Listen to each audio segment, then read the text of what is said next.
नमस्कार मित्रांनो, the GK zone Marathi या चॅनलमध्ये आपले स्वागत आहे।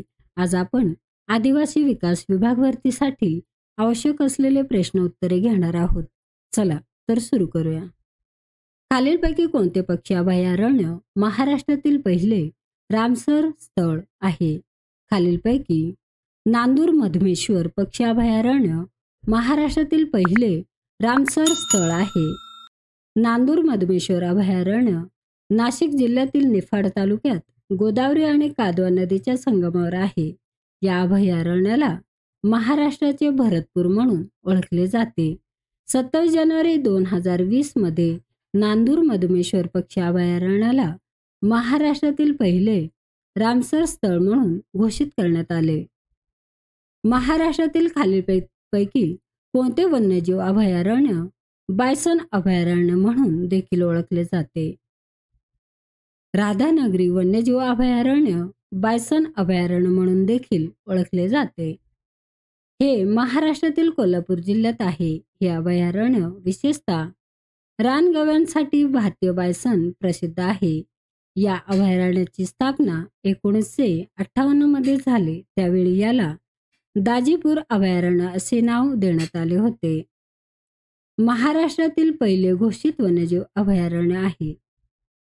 महाराष्ट्रातील आजपर्यंत अस्तित्वात असलेले सर्वात जुने मातीचे भरलेले धरण खालीलपैकी कोणते आहे? महाराष्ट्रातील आजपर्यंत अस्तित्वात असलेले सर्वात जुने मातीचे भरलेले धरण धामापूर हे आहे। हे धरण महाराष्ट्रातील सिंधुदुर्ग जिल्ह्यातील मालवण या शहराच्या जवळ आहे। हे धरण 1530 मध्ये गावकऱ्यांनी आणि विजयनगर राजघराण्यातील मांडलिक नागेश देसाई यांनी सिंचन सुविधेसाठी बांधले होते। हे धरण महाराष्ट्रातील सर्वात जुने मातीचे धरण म्हणून ओळखले जाते। महाराष्ट्रातील खालीलपैकी कोणत्या राष्ट्रीय उद्यानात कान्हेरी लेणी आहे? महाराष्ट्रातील संजय गांधी राष्ट्रीय उद्यानात कान्हेरी लेणी आहे। कान्हेरी लेणी ही महाराष्ट्रात उत्तर मुंबईमध्ये बोरिवलीजवळ साष्टी बेटाच्या अरण्यात असलेली लेणी आहे। ही लेणी इसवी सन पहिले शतक या दरम्यान निर्माण केलेली आहे। कान्हेरी लेण्यांमध्ये एकूण 109 लेणी गुंफा आहेत। खालीलपैकी कोणत्या संघटनेने मराठी भाषिकांसाठी स्वतंत्र राज्याची मागणी केली? खालीलपैकी संयुक्त महाराष्ट्र चळवळ या संघटनेने मराठी भाषिकांसाठी स्वतंत्र राज्याची मागणी केली। चळवळीची सुरुवात 1946 मध्ये बेळगाव येथे झालेल्या साहित्य संमेलनात संयुक्त महाराष्ट्राची मागणी पहिल्यांदा करण्यात आली। प्रमुख नेते आचार्य अत्रे, S.M. जोशी, प्रबोधनकार ठाकरे, शाहीर अमर शेख, क्रांतिसिंह नाना पाटील इत्यादी। मुख्य मागणी मुंबईसह संयुक्त महाराष्ट्र राज्य व्हावे। 1 मे 1960 रोजी महाराष्ट्र राज्याची स्थापना झाली। बेळगाव कारावार सीमावाद अजूनही प्रलंबित आहे। महाराष्ट्र विधानसभेचे पहिले सभापती खालीलपैकी कोण होते? महाराष्ट्र विधानसभेचे पहिले सभापती सयाजी शिलम हे होते। सयाजी लक्ष्मण शिलम हे महाराष्ट्र विधानसभेचे पहिले अध्यक्ष होते। त्यांचा कार्यकाळ 1 मे 1960 ते 12 मार्च 1962 पर्यंत होता। महाराष्ट्र राज्य स्थापनेच्या वेळेस ते विधानसभेचे अध्यक्ष होते। राळेगणसिद्धी गावाला इतरांसाठी आदर्श गाव म्हणून स्थापित केल्याबद्दल 1992 मध्ये खालीलपैकी कोणाला पद्मभूषण पुरस्काराने सन्मानित करण्यात आले? खालीलपैकी किसन बाबूराव हजारे यांना पद्मभूषण पुरस्काराने सन्मानित करण्यात आले। किसन बाबूराव हजारे, ज्यांना अण्णा हजारे म्हणूनही ओळखले जाते, त्यांचा जन्म 15 जानेवारी 1938 रोजी अहमदनगर जिल्ह्यातील भिंगार या गावी झाला।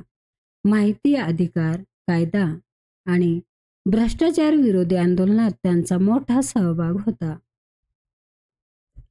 सूर्याचा खालीलपैकी कोणता भाग मानवांना दिसतो? सूर्याचा फोटोस्फियर हा भाग मानवांना दिसतो। क्रोमोस्फियर हा फोटोस्फिअरच्या वरचा भाग आहे, जो सामान्यतः दिसत नाही परंतु सूर्यग्रहणाच्या वेळी दिसतो.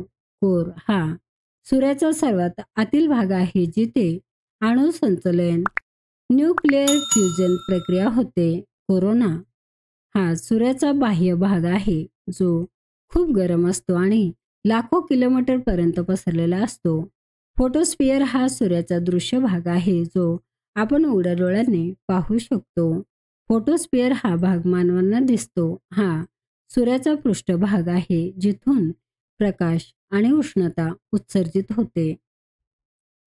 फोबोस हा खालीलपैकी कोणत्या ग्रहाचा नैसर्गिक उपग्रह आहे? फोबोस हा खालीलपैकी मंगळ या ग्रहाचा नैसर्गिक उपग्रह आहे. फोबोस आणि डिमोस हे मंगळाचे 2 नैसर्गिक उपग्रह आहे. फोबोस हा मंगळाचा सर्वात मोठा आणि त्याच्या सर्वात जवळ असलेला उपग्रह आहे. याचा शोध 1877 मध्ये आसाफ हॉल यांनी लावला. हा एक अत्यंत वेगवान फिरणारा उपग्रह असून 7 तास 39 मिनिटात मंगळाभोवती एक फेरी पूर्ण करतो.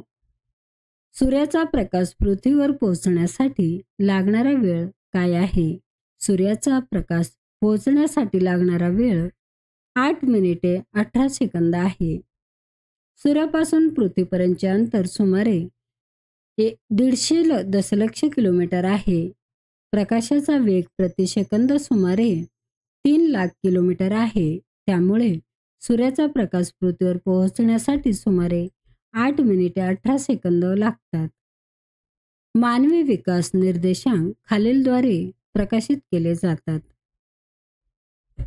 UNDP द्वारे प्रकाशित केले जातात. मानवी विकास निर्देशांक ह्युमन डेव्हलपमेंट इंडेक्स हा संयुक्त राष्ट्र विकास कार्यक्रम UNDP द्वारे प्रकाशित केला जातो. मानवी विकास निर्देशांक सुरुवात 1990 साली झाला. लोकांचे आरोग्य, शिक्षण आणि जीवनमान या 3 महत्त्वाच्या निकषांवर आधारित हा निर्देशांक तयार केला जातो. खालीलपैकी कोणता बिंदू पृथ्वीवर समुद्र सपाटीपासून सर्वात खोल आहे? खालीलपैकी मारियाना ट्रेंच हा बिंदू पृथ्वीवरील समुद्र सपाटीपासून सर्वात खोल आहे. मारियाना ट्रेंच हा प्रशांत महासागराच्या तळावरील एक भूभाग आहे. हा भाग समुद्र सपाटीपासून 10,911 मीटर 35,797 फूट इतक्या खोलीवर आहे. हा खंदक 2,550 किमी लांब तर सरासरी 69 किमी रुंद आहे. चॅलेंजर डीप हा मारियाना खंदकामधील सर्वात खोल बिंदू आहे. भारतात कॉर्पोरेशन कर खालील प्रकारे लादला जातो. भारतात कॉर्पोरेशन कर केंद्र सरकारांद्वारे लादला जातो. कॉर्पोरेशन कर हा केंद्र सरकारांद्वारे लादला जातो आणि तो इन्कम टॅक्स ॲक्ट 1961 अंतर्गत आकारला जातो. हा कर भारतात नोंदणीकृत कंपन्यांच्या नफ्यावर प्रॉफिट आकारला जातो. कॉर्पोरेशन कराची दररचना केंद्र सरकार ठरवते आणि तो दर वित्त विधेयकांद्वारे युनियन बजेट वेळोवेळी बदलता येतो. मित्रांनो, चॅनल आवडला असेल तर प्लीज नक्कीच सबस्क्राईब करा, व्हिडिओ लाईक करा. धन्यवाद.